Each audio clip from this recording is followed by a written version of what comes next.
One of the best things that you can do in these busy internet lands right now is to be bolder and to no longer dilute yourself and just blend in. If you observe how people navigate social media, they're moving their thumb so quickly.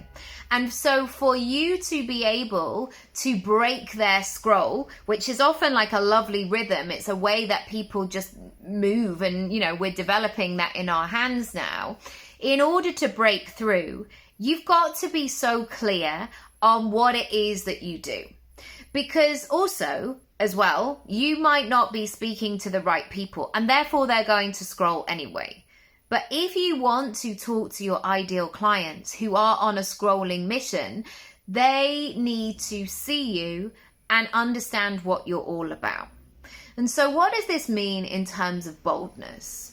It doesn't necessarily mean that it's louder or more shocking or more clickbaity. It's often more connecting.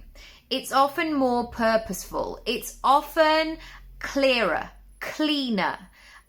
We have a sense immediately of what this is all about.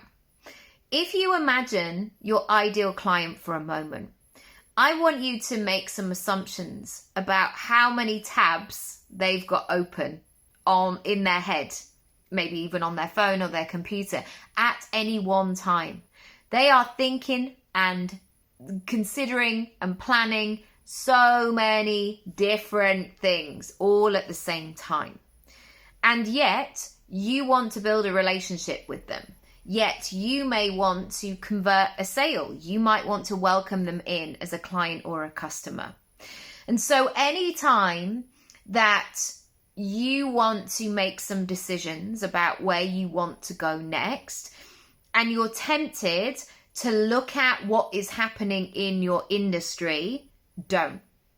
Because often those people have created those things, the good ones anyway, those people have created it by asking themselves big questions, by doing the work. And they probably did this work maybe 6 months ago, maybe a year ago, maybe 2 years ago. This has all been in development. And so maybe behind the scenes, they're already on to the next thing. Kind of like fashion in that way. People are planning ahead in that way. If you are tempted to look outwards, I urge you in terms of this boldness to go inwards. What are you called to say? What's actually going to be most useful to your client and customer? And how can you say it?